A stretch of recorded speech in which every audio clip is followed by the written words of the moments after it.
नमस्कार, मैं नवीन जायसवाल, 4PM राजस्थान में आपका स्वागत है। देश में कुछ महीनों बाद लोकसभा के चुनाव होने हैं और इन चुनावों के अंदर भ्रामक और झूठी जानकारियों का बड़ा खतरा है, झूठी सूचनाओं का और सामाजिक ध्रुवीकरण का, जो चुनाव को प्रभावित करेगी और ये प्रभावित करेंगी जो प्रौद्योगिकी नई आ रही है, टेक्नोलॉजी का डेवलपमेंट हो रहा है, उसके साथ में जो एआई आ रही है, आर्टिफिशियल इंटेलिजेंस, उसका एक बड़ा योगदान होगा इस तरह की झूठी सूचनाओं को फैलाने में, जिससे चुनाव में रिस्क है। और ये रिस्क सिर्फ भारत के लिए नहीं है, Pakistan, America, Britain, Indonesia, Mexico जैसे कई देशों में जहां पर अगले 2 सालों में चुनाव होने हैं, वहां पर इस तरह की झूठी और भ्रामक जानकारियों का खतरा है। ये रिपोर्ट आई है वर्ल्ड इकोनॉमिक फोरम की तरफ से, जो साल भर में एक रिपोर्ट अपनी पेश करता है, ग्लोबल रिस्क रिपोर्ट। तो वर्ल्ड इकोनॉमिक फोरम की ग्लोबल रिस्क रिपोर्ट 2024 में ये जानकारी दी गई है। और क्या है इस पूरी रिपोर्ट के अंदर, किस तरह की रिस्क है लोकतंत्र के लिए, भारत के लिए और दूसरे देशों के लिए और देश की इकोनॉमी के लिए, इस पर बातचीत करने के लिए मेरे साथ वरिष्ठ पत्रकार रामशरण जोशी जी मौजूद हैं।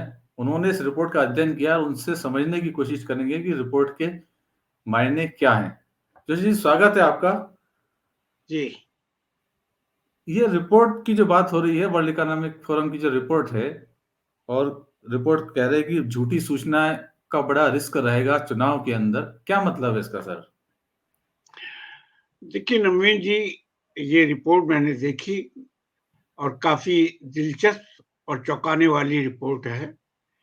इसमें काफी कई तरीके की चेतावनियां हैं और खास तौर से तीसरी दुनिया के देशों के लिए काफी चुनौतियां हैं इसमें।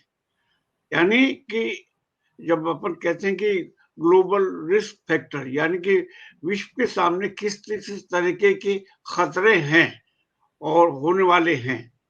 लेकिन इसमें सबसे प्रमुख जो चिंता की बात है, जैसा कि आपने कहा कि इस 1-2 साल में कई एशिया, अफ्रीका और यूरोप और अमेरिका सहित कई देशों में चुनाव होने वाले हैं। कम से कम 3 अरब मतदाता इसमें शिरकत करेंगे। ऐसे इस पृष्ठभूमि में जो सबसे बड़ी चेतावनी दी गई है और वो दी गई है भ्रामक सूचनाओं का विस्तार, यानी misinformation and disinformation, भ्रामक और विकृत सूचनाओं का विस्तार।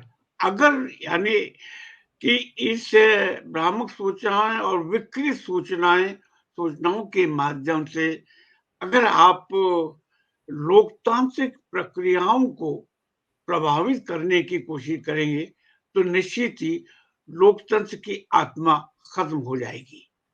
हो ये रहा है इस सदी में, और वो ये कि जो राज्य सरकारें हैं यानी देश हैं, वो कोशिश ये करते हैं कि लोकतंत्र को अपने अनुकूल करें। यानी जो भी रूलिंग पार्टी होती है, और खासतौर से पिछड़े देशों में, चाहे वो भारत हो, चाहे वो पाकिस्तान हो, चाहे वो बांग्लादेश हो, और चाहे और कोई देश, तो पिछड़े देशों की ये जो रूलिंग क्लासेज हैं, शासक वर्ग, उनकी कोशिश ये रहती है कि भ्रामक सूचनाओं और विकृत सूचनाओं के माध्यम से हम मतदाताओं को अनुकूलित करें, जिससे कि वो सत्ता में आसीन रह सके और लंबे समय तक रह सके। इस रिपोर्ट के अंदर इन खतरों की ओर इशारा किया गया है। अब आपने देखा पिछले दिनों बांग्लादेश में चुनाव हुए, 5वीं बार हसीना वाजपेयी सत्ता में आई, उसको लेकर के भी काफी कुछ हुआ क्योंकि विपक्ष ने बहिष्कार किया है। और इसके साथ साथ इस रिपोर्ट में चुनौती ये भी दी गई, ये चेतावनी ये भी दी गई है कि कि इससे एक तानाशाही और अधिनायकवाद बढ़ सकता है। अब जैसे कि म्यांमार है, वहां अभी तक सेना और जनता के बीच लगातार मुठभेड़ें हो रही हैं। इसमें चेतावनी ये भी दी गई है कि भ्रामक सूचनाओं के माध्यम से तनाव बढ़ेंगे, दो राष्ट्रों के बीच में भी और समाज के विभिन्न तबकों के बीच में भी। हम जहां तक हम अपनी देश की बात करें, यहाँ सबसे बड़ा खतरा ये है कि कहीं भ्रामक सूचनाओं के माध्यम से, विकृत सूचनाओं के माध्यम से कहीं समाज में ध्रुवीकरण, जिसे बोलते हैं पोलराइजेशन, कहीं वो ना बढ़ जाए। ये सबसे बड़ा खतरा इस रिपोर्ट के अंदर दिखाया गया है कि पिछड़े देशों के अंदर, विकासशील देशों में कहीं सामाजिक, सांस्कृतिक और आर्थिक ध्रुवीकरण ना हो जाए। इसलिए भारत के संदर्भ में 5 बड़े खतरे दिखाए इस रिपोर्ट में। और इस रिपोर्ट में सबसे पहला तो यही है, भ्रामक और विकृत सूचनाएं, यानी misinformation and dish information.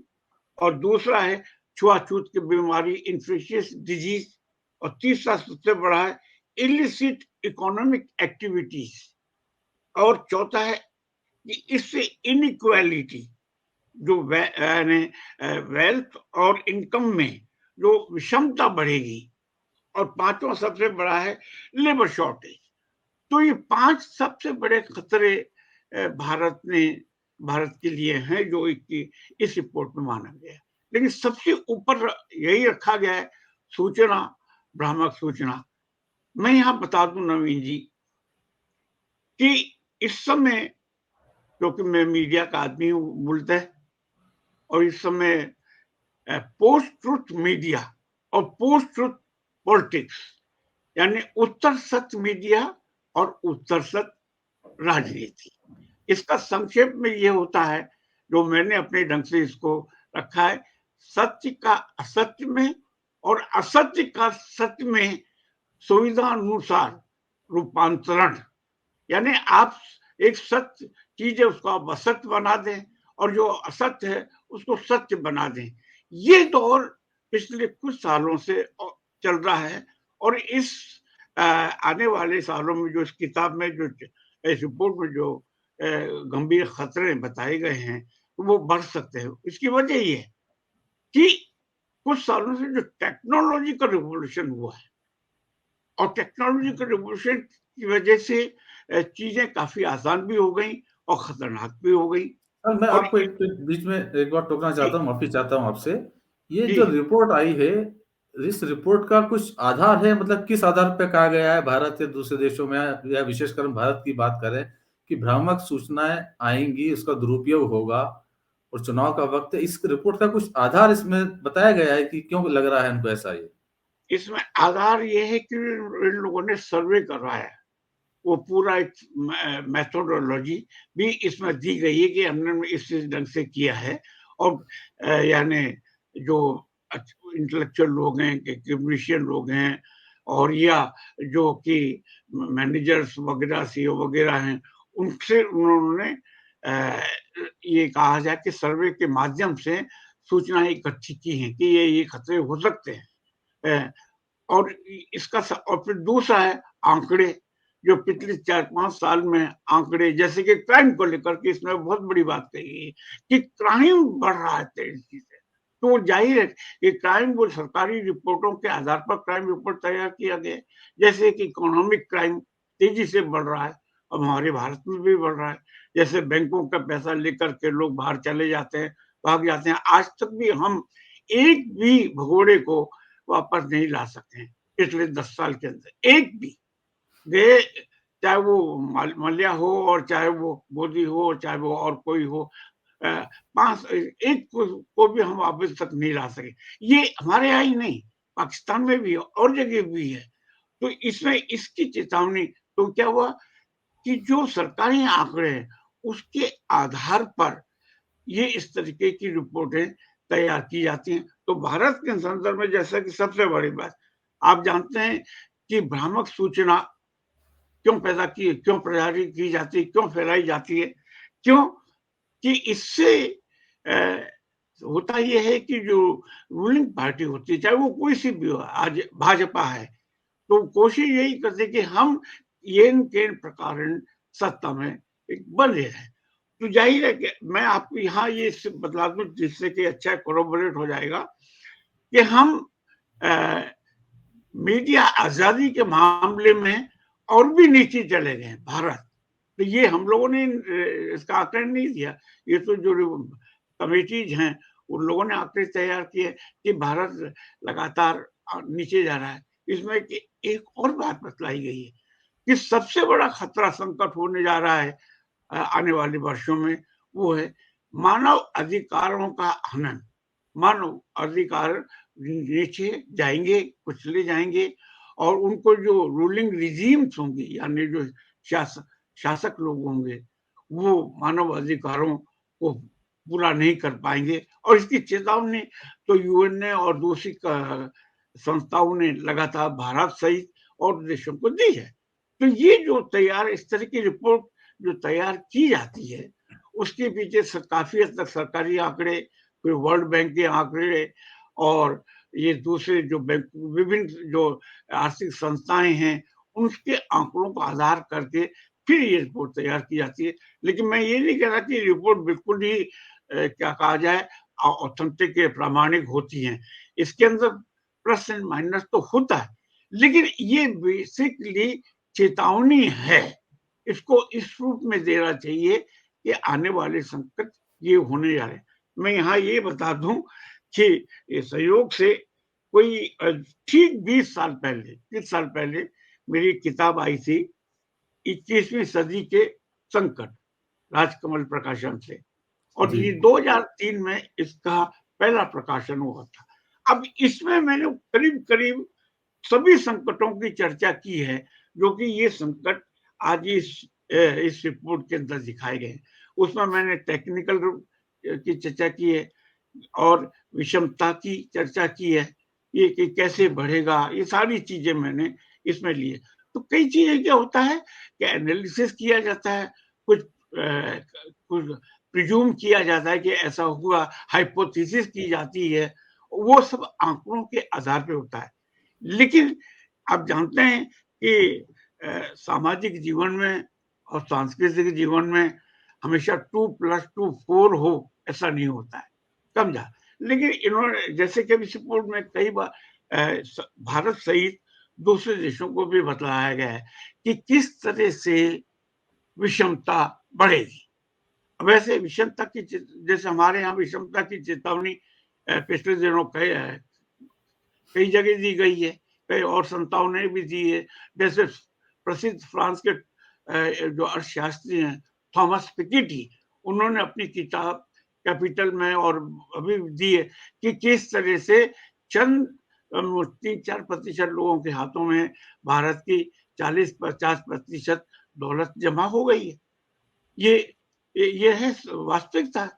तो और कोविड के अंदर, इसमें कोविड का भी चर्चा है इस रिपोर्ट के अंदर कि कोविड में अब जानते ही हैं कि जो मोनोपोली हाउसेज हैं, जो कॉर्पोरेट हाउसेज हैं, उनकी इनकम बढ़ी है, लेकिन जो आम लोगों की नहीं बढ़ी। और यही वजह है, यहाँ अपन जैसे इसी चीज को कोरोबोरेट कर रहे हैं, तो यही वजह है कि भारत के 80-81 करोड़ लोगों को जीने के लिए मोदी सरकार ने गारंटी दी है कि हम 2028 तक आपको मुफ्त में ये चीज देते रहेंगे। इसका मतलब ये हुआ कि भारत सरकार 81 करोड़ यानी 130-140 करोड़ में से 80-81 करोड़ लोगों को 2028 तक बुनियादी चीजें देंगी। इसका मतलब कि हमारे देश में विषमता बढ़ी है। अच्छा, पाकिस्तान को तो कहते ही हैं कि फेल्ड इकोनॉमी है, फेल्ड स्टेट है, वहां पर महंगाई का जबरदस्त बोलबाला है। अब तो बहुत चीजें महंगी हो गई हैं और आपके वर्ल्ड बैंक ने उसको बहुत चेतावनी दी है। तो ये है कि जिस तरह की रिपोर्टें जो जारी होती हैं उसमें कई फैक्टर होते हैं। सबसे पहले सरकार ने क्या क्या किया है, जो संबंधित राष्ट्र की सरकार होती है उसके आंकड़ों को लिया जाता है, फिर वर्ल्ड बैंक को लिया जाता है, फिर इंटरनेशनल मॉनेटरी फंड को लिया जाता है, एशियन डेवलपमेंट बैंक के आंकड़े इकट्ठे किए जाते हैं और फिर ये सर्वे भी कराया जाता है। इतने देर का रेफरेंसेस की लंबी सूची है कि किसने हमने क्या बतलाया। वाकई में इसमें बड़ी एग्जॉस्टिव सूची दी गई है। ये जो आप बता रहे थे 84 करोड़ का, मुझे ध्यान है ये यूएनओ की कोई संयुक्त राष्ट्र की कोई एक रिपोर्ट आती है, उसमें था कि जी करीब 100 देश के 100 करोड़ लोगों के पास पौष्टिक खाना खरीदने लायक पैसा नहीं है, उनकी इनकम इतनी नहीं है कि पौष्टिक खाना खरीद कर खा सके, भरपेट खाना खा सके। वो एक रिपोर्ट इसमें जरूर आई थी। दूसरा बात, अभी आपने जो बताया सूचनाओं का गलत इस्तेमाल, तो ये सूचना फैलाने वाले कौन होंगे, उनका मकसद क्या होगा सर इसमें? देखिए, ये एक बहुत बड़ा सवाल है कि आखिर में सोच रहे कौन। देखिए, ये आरोप प्रत्यारोप चलते रहे हैं कि हर पार्टी का, और किस समझों की सत्ताधारी पार्टी बीजेपी है और वो शक्तिशाली पार्टी है और दुनिया की सबसे बड़ी पार्टी के रूप में वो अपने को दावा करती है। अब इनके जो आईटी सेल होते हैं, आईटी सेल आजकल, क्योंकि आजकल जब से ये रिवॉल्यूशन हुआ है, इंफॉर्मेशन और टेक्निकल रिवॉल्यूशन हुआ है, तब से आईटी सेल से जो जुड़े हुए जो लोग हैं वो काफी चीजें सही गलत फैलाते जा रहे हैं। यही वजह है कि अब सरकार भी, ये सरकार जो वर्तमान सरकार है वो भी चिंतित हुई है और उसने कोशिश करी कि हम इस तरीके की भ्रामक सूचनाओं को न फैलने दें। अब इसमें ये आज ही ऐसा हो रहा है, ऐसा नहीं है, पहले से लगातार होता आ रहा है। और खास तौर से क्योंकि इससे जो पब्लिक ओपिनियन है, यानी जनमत है, वो प्रभावित होता है सबसे ज्यादा। और उसको अनुकूलित करने की में बड़ी सुविधा होती है कि आपको इसी को वोट देना है या आपको यही प्रोडक्ट खरीदना है। तो अगर मान लीजिए इस तरह की सूचनाएं, भ्रामक सूचनाएं फैलाई जाए पार्टी के बारे में या लीडर के बारे में या कोई पब्लिक फिगर के बारे में, तो उससे तो समाज का वातावरण खराब होता है। और ये आज तीसरी दुनिया में यही हो रहा है, क्योंकि एक चीज समझ लें नवीन जी, कि हमारी तीसरी दुनिया में, जिसमें भारत भी आता है, तीसरी दुनिया में जो लोकतांत्रिक या लोकतंत्र की जो संस्कृति का जो विकास होना चाहिए वो अभी तक नहीं हो पाया। लोकतंत्र का मतलब ये नहीं है कि आप बैलेट पेपर में सिर्फ मत डाल दें या ईवीएम को बटन दबा दें, वो ही नहीं है। लोकतंत्र जीवन शैली है, एक राष्ट्र की, एक देश की शैली है।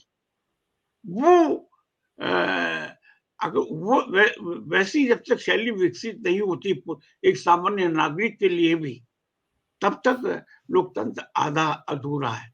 अब क्या होता है कि तीसरी हमारे पिछड़े देशों में और विकासशील देशों में इतनी आफादाबी होती है, धन की भी, अवसर की भी और सत्ता की भी। उसके लिए आपको ऐसे जो होते हैं खबरें फैलाई जाती हैं, चाहे वो सरकार के बारे में हो या सरकार दूसरे के बारे में। ये भी चेतावनी दी गई है कि किस तरह से सरकारें इसमें, इस रिपोर्ट में ये है कि सरकारें भी लिप्त हैं मिस इन्फॉर्मेशन और डिसइन्फॉर्मेशन को फैलाने में। सरकारें लिप्त रहती हैं और उसमें खास तौर से इसमें एक बहुत अच्छी बात ये कही गई है कि 10 साल में किस तरह से राष्ट्रों के बीच कॉन्फ्लिक्ट, संघर्ष बढ़े हैं और बढ़ेंगे। और उसमें कश्मीर का भी जिक्र आया है और पाकिस्तान का भी जिक्र है, आपके ईरान का भी जिक्र है, यूक्रेन और रूस का है, गाजा और इजराइल का है। कई जगह की किस तरह से भ्रामक सूचनाओं के माध्यम से इन संघर्षों को बढ़ाया गया है। तो आने वाले समय में ये भी बताया गया है कि इसमें कश्मीर को भी रखा गया है कि कश्मीर की वजह से कॉन्फ्लिक्ट हो सकते हैं। तो सर ये जो भ्रामक सूचना वाली बात हो रही थी, आपने कहा आईटी सेल इस तरह के काम करते हैं पॉलिटिकल पार्टियों के, जो गलत सूचनाएं फैलाते हैं। मगर देश में जो आज मेन स्ट्रीम का मीडिया जिसे कह सकते हैं, खासकर प्रिंट के अलावा न्यूज़ चैनल भी हैं, जिसे हम गोदी मीडिया कहते हैं बार बार, वो इस तरह की जो प्रोपेगेंडा करता है, वो भी इसी में शामिल होगा। हाँ, इसमें 2 बात है ही नहीं कि गोदी मीडिया का जो जो परिभाषा सामने आई है, वो इन घटनाओं को देख कर के आई है। यानी गोदी मीडिया में अ, अगर आप बड़ी बारीकी से देखें भाई, एक तो होता है प्रिंट मीडिया, दूसरा इलेक्ट्रॉनिक मीडिया और तीसरा नया है सोशल मीडिया जिस पे हम लोग बात कर रहे हैं। तो ये जो इलेक्ट्रॉनिक मीडिया यानी चैनल में आपने देखा पिछले 5-6 साल से एक खास बात को सामने रखा जा रहा है कि भारत, पाकिस्तान, हिंदू, मुसलमान, इसके अलावा कुछ नहीं। अंधभक्ति का विस्तार बड़ा प्रचार होता है और जम कर के हो रहा है।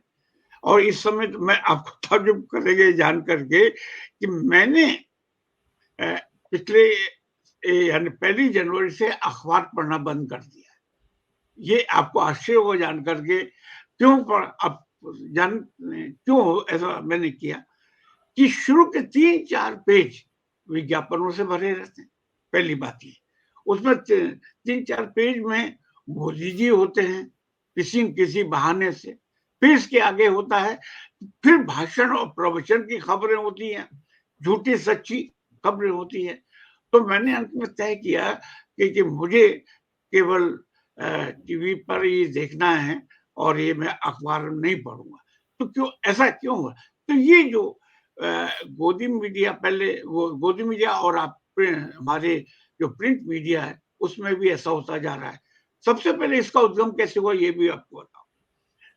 सबसे पहले 2003 में जब दूसरा ये खाड़ी युद्ध शुरू हुआ था, अमेरिका ने किया था, तो उस समय एक शब्द चला था एम्बेडेड मीडिया। एम्बेडेड यानी सजावटी या हमारा पॉकेट मीडिया।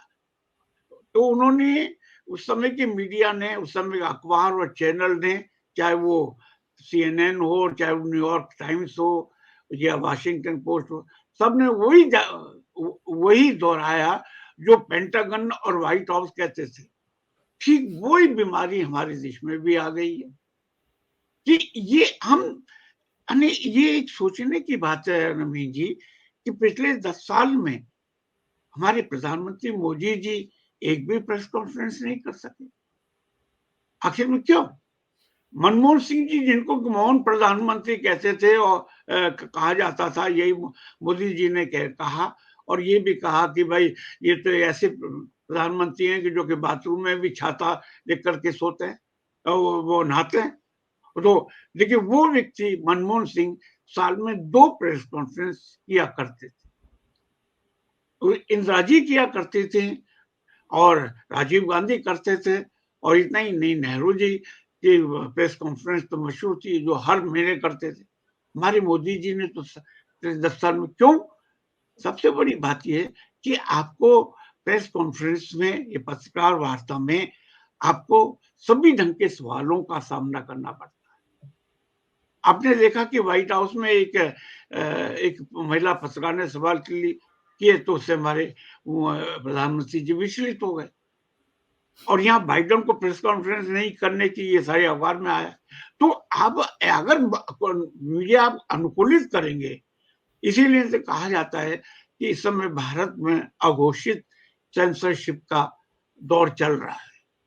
देखिए सेंसरशिप 1975 में इंदिरा जी ने भी लगाई थी। ये मैं आपको, क्योंकि हम तो उसके भुक्तभोगी भी हैं, लगाई थी और 19-20 महीने चली।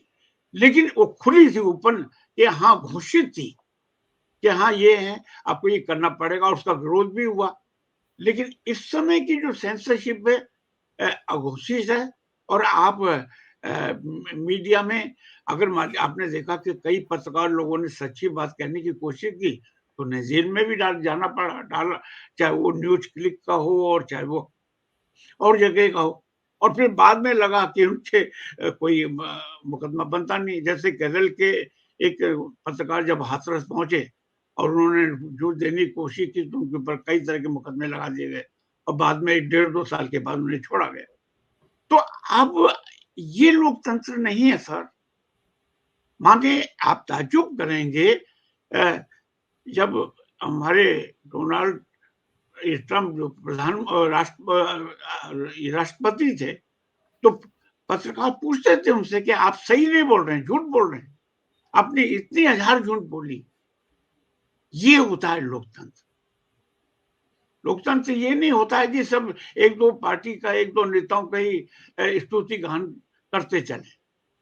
जी। सर ये इस रिपोर्ट से संबंधित दो चीजें और महत्वपूर्ण थी जो आपने जिक्र किया था। एक सामाजिक ध्रुवीकरण, वो क्या होता है, और एक इकोनॉमिक इनइक्वालिटी जो आएगी, वो दो चीजें थोड़ा और समझा दीजिए कि क्या है इस रिपोर्ट में। देखिए, सबसे पहले सामाजिक ध्रुवीकरण को लें। सामाजिक ध्रुवीकरण, अगर आप धर्म और जाति के आधार पर लोगों को विभाजित करें, केंद्रित करें, ये ध्रुवीकरण की प्रक्रिया, ये सिलसिला शुरू हो जाता है। इससे क्या होता है नुकसान, कि समाज फिर विभाजित हो जाता है, चाहे वो हिंदू हो, चाहे वो मुसलमान हो, चाहे वो सिख हो या ईसाई हो, और फिर जातियों में। तो अब उसके आधार पे अगर आप समाज को बांटेंगे कि नहीं, आप हिंदुई हैं, आप मुसलमानी हैं, तो नतीजा क्या होगा कि फिर लोग स्वस्थ और सेहतमंद लोकतंत्र नहीं हो सकेगा। और आज भारत में यही हो रहा है कि हम लोगों ने पोलराइज कर दिया है पूरी सोसाइटी को पिछले खासतौर से 10 सालों में। और दूसरा ये कि ये सवर्ण ऊंची जातियों को पोलराइज किया जा रहा है, उधर नीची जातियों को किया जा रहा है। और एक जो जो नया मिडिल क्लास है, वो किसी भी माध्यम से धर्म का इस्तेमाल करता है, क्योंकि बहुत धर्म, नवीन जी, धर्म एक ऐसी चीज है जो आपके हृदय को स्पर्श करती है, संवेदनशील, लेकिन दिमाग को नहीं करती। तो धर्म के माध्यम से आप मतदाताओं को या जनता को कुछ भी भटका, कुछ भी कर सकते हैं। एक चीज और समझ लें कि दक्षिण एशिया, जिसमें पाकिस्तान, भारत, नेपाल, ये सब जो आते हैं, ये मूलतः हम लोग भावना प्रधान देश हैं। यहाँ के मतदाता, जनता भावनाओं में जीती है, विवेक में नहीं, रेशनल। हम लोग क्रिटिकल फैकल्टी, एक क्रिटिकली हम लोग सरकार के कार्यों को एग्जामिन नहीं करते, उनकी पड़ताल नहीं करते कि सरकार सही कर रही है या गलत कर रही है, ये नहीं करते। जो कि यूरोप में या अमेरिका में होता है कि वो अपने यहाँ, क्योंकि मैं तो बहुत जाता आता रहता हूँ। अब ताजुब करेंगे, मैं यही एक चीज का उदाहरण देना चाहूंगा। मैं अभी अगस्त में लंदन में था, और 10 डाउनिंग स्ट्रीट, जहाँ प्रधानमंत्री रहते हैं, उनका 10 डाउनिंग स्ट्रीट बहुत ही सामान्य स्ट्रीट है, रोड है। अब ताजुब, मैंने देखा कि वहाँ 10 डाउनिंग स्ट्रीट में एक ब्लैक नारे लगा रहा, speak up truth to the power, यानी सत्ता को उसके सामने साफ साफ बोलो। और लोग खड़े हैं, और पुलिस के एक दो लोग ही खड़े, और सामने पीएम का वो है रेजिडेंस। मैं भी वहां खड़ा हो गया, फोटोग्राफ्स वगैरह सब है। तो यही व्हाइट हाउस के सामने होता है, वहां भी बिल्कुल इसी ढंग से हम लोग का, मेरा मतलब मैं तो नहीं किया, लेकिन और लोग करते हैं। तो कहने, यहाँ आप इसकी कल्पना नहीं कर नहीं कर सकते सकते। हैं, बिल्कुल नहीं कर सकते हैं, इस तरह अब की चीजें यहाँ नहीं हो सकती है। अब मैं आता हूँ एक चीज और, जो आपने क्या पूछा आर्थिक था, तो इनइक्वालिटी, हाँ? आर्थिक इनइक्वालिटी बढ़ेगी। आर्थिक, तो आर्थिक जो इस समय, जैसा कि मैंने कहा कि आर्थिक विषमता तेजी से बढ़ी। अगर ऐसा नहीं होता तो हम 80-81 करोड़ लोगों को गारंटी नहीं देते, मोदी गारंटी नहीं होती कि 2028 तक आपको इतना किलो मुफ्त गेहूं मिलेगा, या चावल मिलेगा, या तेल मिलेगा। इसका मतलब कि आपने अब तक जो कुछ किया, अब ऐसे नारे कह रहे हैं कि सब गुजरात वाइब्रेंट, और ये तो हम लोग दुनिया की सबसे बड़ी चौथी पांचवी वो आर्थिक शक्ति बन जाएंगे। लेकिन सवाल है कि नीचे के लोग, एक फिर आपने एक सवाल और किया था, ये सवाल है कि गुणवत्ता का जीवन, जिसको इंग्लिश में बोलते हैं क्वालिटी लाइफ, उसकी तो बात ही नहीं हो, वो तो छोड़ दीजिए। हम आधारभूत जीवन निर्वाह के लिए जो जरूरी संसाधन होते हैं, क्या वो आप अपनी जनता को उपलब्ध करा पा रहे हैं? इससे, जैसा कि मैंने कहा कि विषमता बढ़ रही है। विषमता बढ़ती जा रही है। और खासतौर से और अभी अभी 2-4 दिन कुछ दिन पहले ही तो खबर थी कि एक परिवार के 5 लोगों ने खुदकुशी की गरीबी से तंग आकर। ये अभी की खबर। और ये किसानों का तो आप जानते हैं कि अब तक कल परसों ही डॉक्टर सुनीलम बता रहे थे, जो किसान नेता हैं, 7.5 लाख किसानों ने कर्ज के कारण आत्महत्या कर चुके हैं अब तक 10 साल में। तो ये जो आर्थिक विषमता जो बढ़ी है, आपकी या इसको इंग्लिश में एक अच्छा शब्द है जो मुझे याद आ गया, पॉलिटिकल इकोनॉमी, कि हर राज्य की एक, इसको बोलते हैं राजनीतिक आर्थिकी, यानी पॉलिटिकल इकोनॉमी, कि हमको समाज को कि हमारी आर्थिक नीति ऐसी होगी। आज इस राज्य की, यानी इस समय जो भी राज्य है, इसका बीजेपी का राज्य है, खैर कल को और कोई आएगा, तो अगर इसकी आर्थिक नीति ऐसी है जो विषमता को पैदा करती है और करने वाली है, तो निश्चित ही इससे विषमता बढ़ेगी। और ये तो आंकड़े इसके कि आपने कोविड के बावजूद कॉर्पोरेट और फैमिलीज के यहाँ का इनकम बढ़ी है, उसकी दौलत में विस्तार हुआ, ये तो सरकारी आंकड़े बतलाते हैं। लेकिन क्या उस अनुपात में किसानों का हुआ? अगर ऐसा होता तो 1 साल तक जो दिल्ली को चारों तरफ से जो घेर रखा था किसानों ने, वो हड़ताल करने, वो संघर्ष करने की जरूरत नहीं पड़ती। आपने आखिर में मजबूर हो करके आपने 3 कानून बनाए, और वो सिर्फ कॉर्पोरेट हाउसेज को फायदा पहुंचाने के लिए। क्योंकि इस समय क्या हो रहा है नवीन जी, कि जो बात चली तो मैं कह रहा हूं कि इस समय अब कॉर्पोरेट ये चाहता है, कॉर्पोरेट घराने, कोई एक नहीं, कॉर्पोरेट घराने कई चाहते हैं कि अब जो जमीन किसान बेदखल हो जाए और जमीन हमारे हाथ में आ जाए, हो हम कोल्ड स्टोरेज भी हमारे हाथ में हो, और हम जो चाहे वो करें। इसी आदिवासी क्षेत्रों में असंतोष कितना फैला हो, क्यों कि वहां पर जो मिनरल वेल्थ है तो आदिवासी क्षेत्रों में ही है।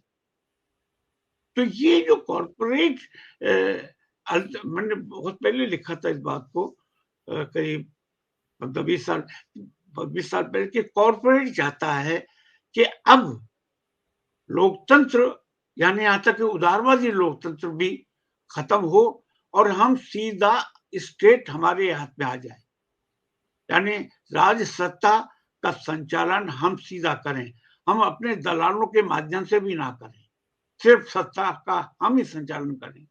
एक बार बहुत अच्छा व्याख्यान हुआ था, ये बीबीसी में 4 बड़े व्याख्यान हुए थे कोई 15 साल पहले, और उसमें ये आशंका जाहिर की गई थी कि आने वाले समय में कॉर्पोरेट कैपिटल कोशिश करेगी कि राज सत्ता उसके नियंत्रण में हो पूरी तरह से, यानी वही हावी हो जाए।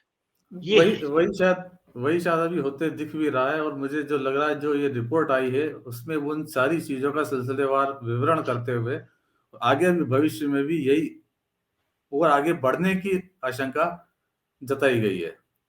जी बहुत बहुत धन्यवाद जोशी सर आपका, इस रिपोर्ट को समझाने के लिए और पूरा एक पिक्चर खाका खींचने के लिए कि किस तरह से ये चीजें और प्रभावी होंगी। बहुत बहुत धन्यवाद सर आपका।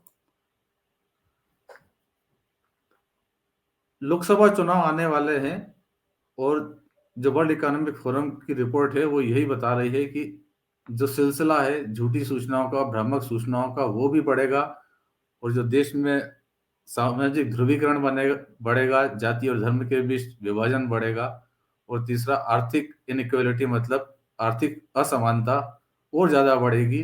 गरीब गरीब होंगे और अमीर अमीर होंगे, दोनों के बीच में खाई भी बढ़ेगी। यही ये रिपोर्ट बता रही है, जो आगे भी आने वाला दृश्य होगा। फिलहाल इस वीडियो में इतना ही, और अंत में एक बार फिर आपसे ये कहना है कि 4PM राजस्थान चैनल को सब्सक्राइब जरूर करें, और इस वीडियो के लिंक को जितना हो सके उतना शेयर भी करें, ताकि लोग भी समझ सकें कि देश में क्या हालात हैं और आगे क्या होने जा रहे हैं। नमस्कार।